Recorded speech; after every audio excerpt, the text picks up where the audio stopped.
그렇게 중국 빨아제끼던 엔터계 윗분들이 와 이건 좀 하면서 손을 뗄 준비를 하는 거예요.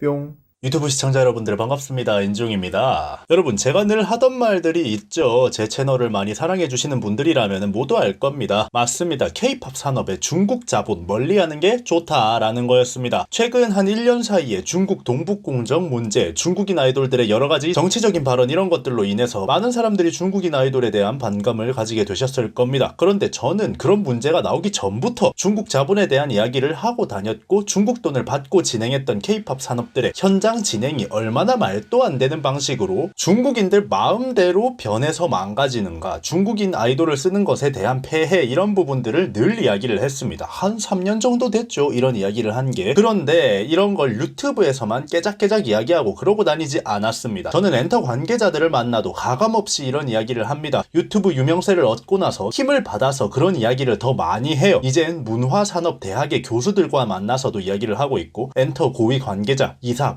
본부장급 사람들과도 만날 기회가 생깁니다. 많은 엔터테인먼트들이 제 채널을 모니터링합니다. 우리나라에 정말 많은 K-POP 전문가들이 있겠지만 저처럼 의견을 과감하게 들이박는 사람은 별로 없으니까 말이죠. 3년 전만 해도 엔터업자들을 만나면서 중국 돈에 대한 이야기를 하면 다들 이렇게 얘기했습니다. 야, 한한령 곧 풀려. 언제까지 한한령이 계속될 것 같냐? 풀리는 순간 미리 길 닦아 놓은 회사들이 다 치고 들어가서 먹는 거야. 중국의 K-POP 시장이 얼마나 큰 줄 아냐? 통계에 나오는 것만 8천만 명이 K-POP을 이용해. 중국 아이돌 시장 크기가 16조야 16조. 한국에서 원탑 찍어서 5천만 인구 모두가 아이돌을 소비해도 중국 시장 반밖에 안 돼. 그런데 더 안타까운 건 한국 K-POP 시장 크기 500만도 안 돼. 중국 진출 지금부터 준비해야 돼. 이런 이야기를 실제로 제가 정말 많이 들었어요. 엔터테인먼트의 기획들이 그렇게 중국 시장에 포커싱이 되어 있었습니다. 중국인 멤버, 연습생들 실력도 부족한데 중국 시장에 쉽게 진출하기 위해 억지로 그냥 중국인을 위한 한 자리를 만들어버립니다. 이거야말로 기울어진 운동장이죠. 중국인이든 일본인이든 한국인이든 러시아 사람이든 서로 연습생으로 들어와서 실력으로 공정하게 붙으면 지금 상황에 외국인 멤버 뽑힐 일 별로 없습니다. 뭐 실력으로만 붙으면 리사 정도 돼야 뽑히겠죠. 그런데 무조건 한 자리는 외국인 멤버 정해두고 연습생을 뽑고 있죠. 거의 뭐 할당제 수준이에요. 한국인이고 외국인이고 짜시고 특정 국가에 팔아먹으려고 뽑는 게 아니라 글로벌 K-POP이 되려면 공정한 경쟁이 되어야 된다고 생각합니다. 특정 국가에 대한 상품성을 확보하는 게 아니라 전 세계로 봤을 때 내가 전 세계에 팔릴지 거기에 대한 상품성, 실력을 증명해야 될 겁니다. 5명짜리 아이돌을 뽑는 과정에서 한국인이 모두 떨어지고 5명이 외국인 아이돌인 K-POP 아이돌이 나온다고 하더라도 이 기준을 가지고 공정하게 아이돌을 뽑으면 그건 성공한 산업이 될 겁니다. 한 사람의 업계인일 뿐이지만 저는 이렇게 시스템을 갖춰 나가야 된다고 생각해요.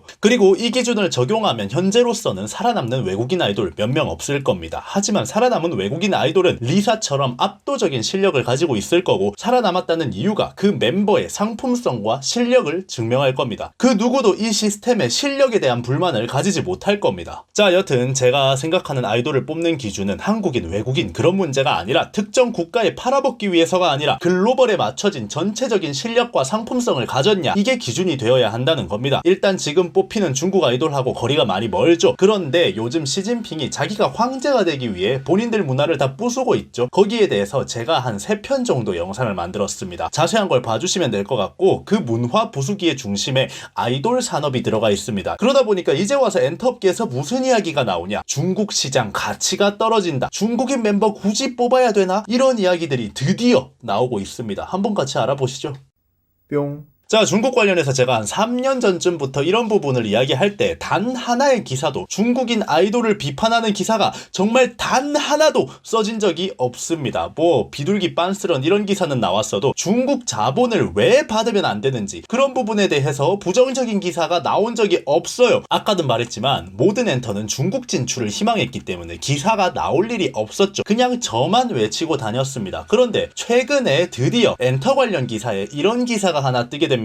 중국 시장 예전만 못하다. 국내 아이돌에서 중국인 멤버 없앨까? 외국인 멤버 투입은 해외 활동 등을 고려해 전략적으로 진행됩니다. 중국 시장은 변동성이 크고 K-POP 글로벌 인기로 더 큰 시장이 열린 상황에서 중국인 멤버를 고집할 이유가 없습니다. 득과 실을 냉정하게 따져보는 단계가 아닌가 싶어요. 엔터 고위급 관계자. 고위급 엔터 관계자들 입에서 이제 중국이 시장성을 잃었다라는 이야기가 나오고 있습니다. 맞죠. 시장성을 잃었죠. 애초에 중국은 음원이나 음반 수익으로 시장을 개척해 놓은 곳이 아닙니다. 중국에서 나오는 수익의 대부분은 대중문화 사업에서 실체가 없는 수익, 즉 팬덤 장사입니다. 팬덤끼리 모금하고 팬덤끼리 단체 구매하고 음원이나 음반처럼 통계로 집계되지 않는 그런 돈들이 어마어마하게 크기 때문에 중국 시장이 매력적인 거거든요. 그런데 시진핑이 그 팬덤 문화를 다 때려 부수면서 단체 구입, 팬덤 모금 이런 게 다 법으로 금지가 되어버렸습니다. 이러니까 시장성을 완전히 잃었다라는 이야기가 나오고 있고, 그렇게 중국 빨아제끼던 엔터계 윗분들이 와 이건 좀 하면서 손을 뗄 준비를 하는 거예요. 중국 시장 지금 한한령으로 폐쇄가 돼서 중국에서 한국 가수들의 공연 수익을 전혀 낼 수가 없죠. 중국에서 뭐 음원 수익이나 음반 수익이 많이 나오는 줄 아는데 그렇지 않습니다. 중국에서 음반 수익 세계 K-팝 시장으로 보면 총량의 2%도 안 팔립니다. 이건 증권가에 나와 있는 통계예요. 왜인지는 여러분도 다 아실 겁니다. 동남아, 필리핀, 중국 뭐 이쪽 음반 시장 개척 못하는 이유가 뭘까요? 저작권 의식이 없어서입니다. 다 공짜 음원 듣고 음원 판매, 수익 집계조차 되지 않습니다. 그나마 동남아권은 초청이라도 받아서 공연이라도 뛰지 중국은 한한령 때문에 그런 것도 못하죠. 이쪽 지역으로 K-팝 산업이 깊게 파고들지를 못합니다. 저작권 개념이 없기 때문이죠. 만약에 제가 중국 동남아 뭐 이런 지역에 K-팝 댄스를 인터넷으로 배우는 사업을 열었다고 한번 생각을 해봅시다. 제 수업을 100명이 돈을 내고 들을 거예요. 그리고 일주일이 지나면 100만 명이 제 수업을 공짜로 듣고 있을 겁니다. 애초에 돈을 낸 100명 중에 진짜 배우고 싶은 사람은 10명밖에 없고 나머지 90명은 그걸 영상으로 따서 인터넷에 제가 받는 가격보다 저렴하게 아니면 불법 사이트를 통해서 무료로 뿌려버리기 때문이에요. 실제로 이런 이유로 국내 전문가들이 이쪽 지역은 진출을 안 합니다. 국내 유명한 전문가들 다 어디로 갈까요? 일본, 미국, 유럽권 진출을 합니다. 내 수업을 정당하게 팔 수 있는 곳으로 가려고 합니다. 우리나라가 과거에 불법 복제 게임 때문에 많은 회사가 망했었죠. 실제로 우리나라 불법 복제가 너무 심각해서 해외 게임 회사들이 한국에는 정식 발매를 안 하거나 한글판 패치가 아예 불가능하게 크랙을 씌워버리는 경우들도 생겨나고 그랬습니다. 그런데 정말 10년 정도 만에 우리나라도 저작권 관련 지식이 생겨나고 많은 분들이 저작권을 예민해합니다. 왜냐? 우리도 저작권을 팔아먹는 입장이 됐거든요. 저는 엔터사에 늘 이렇게 이야기를 했습니다. 우리는 대중문화를 팔아먹는 사람들이다. 소수의 팬덤 장사, 마니아 장사를 하는 사람이 아니라 모든 사람들에게 적용될 수 있는 대중문화를 파는 사람이다. 그러면 통계가 잡히고 음원이나 앨범같이 실체가 있는 수익이 나는 나라를 기준으로 사업을 해야 된다. 일본, 미국, 유럽 음악 시장처럼 통계가 잡히는 곳들이 기준이 되어야 된다. 중국, 동남아 이런 쪽 팬덤 장사가 돈이 된다고 하지만 그건 팬덤 장사지 대중문화 사업이 아니다. 아이돌 산업을 마이너화시키고 고이게 하고 그들만의 리그로 만드는 짓거리밖에 되지 않는다. 지금은 일본, 미국, 유럽 쪽을 노리고 시간이 지나고 저 사람들이 발전해서 저작물을 파는 나라 반열에 들어가게 되면 저작권 개념은 자연스럽게 생긴다. 그렇게 되고 나면 그때 가서 또 그쪽까지 기준을 넓히면 된다. 왜 통계가 잡히는 쪽에 기준을 안 두고 팬덤 장사, 부자 팬덤이 단체 기부 안 해주면 수입의 2%밖에 통계로 잡히지 않는 나라에 아이돌 산업의 기준점을 두고 거기에 전략을 쏟아내냐.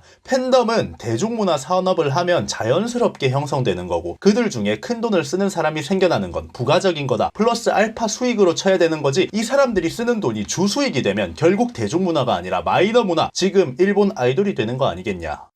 뿅. 제가 이런 말 처음 할 때 사람들이 다 이렇게 얘기했습니다. 네 생각은 알겠는데 현실이 그러지 못해. 이렇게 이야기를 많이 했어요. 그런데 지금은 어떻죠? 많은 전문가들이 제가 말하는 이쪽 방향성으로 나아가려고 합니다. 대중문화라는 건 유튜브 같은 거라고 생각합니다. 많은 조회수가 곧 수익이어야 하죠. 거기서 나오는 멤버십이나 슈퍼채팅 같은 건 부가적인 겁니다. 많은 사람들에게 사랑받는 게 주 목적이라 대중문화입니다. 아이돌 산업을 몇몇 회장님들이 주는 별풍선이 주 수입인 아프리카 TV처럼 만드는 게 지금 중국 시장 노리자고 이야기하는 팬덤 장사하는 사람들의 방식입니다. 물론 이런 방식이 잘못됐다는 게 아니에요. 마이너들을 위한 방식도 존재해야 되고 소수가 즐길 컨텐츠도 존재해야 됩니다. 하지만 지금 이 사람들은 당장에 돈을 많이 던져주는 소수의 사람들을 위한 문화를 만들면서 지들 입으로 이걸 대중문화라고 이야기를 하고 다닙니다. 그러면서 그 사람들이 던져주는 돈 때문에 온갖 말도 안 되는 일들이 터지고 다녀도 입도 뻥금 못합니다. 시청자들을 다 잃어도 회장님 하나만 살아있으면 먹고 살 수 있다라고 생각하는 겁니다. 이제 이런 생각들이 조금씩 변해가는 것 같아요. 중국은 스스로 시장성을 잃어버렸고 이제야 업계 윗사람들도 아차 하고 있는 겁니다. 여러분은 이번 영상 어떻게 생각하셨나요? 지금까지 인중이었습니다.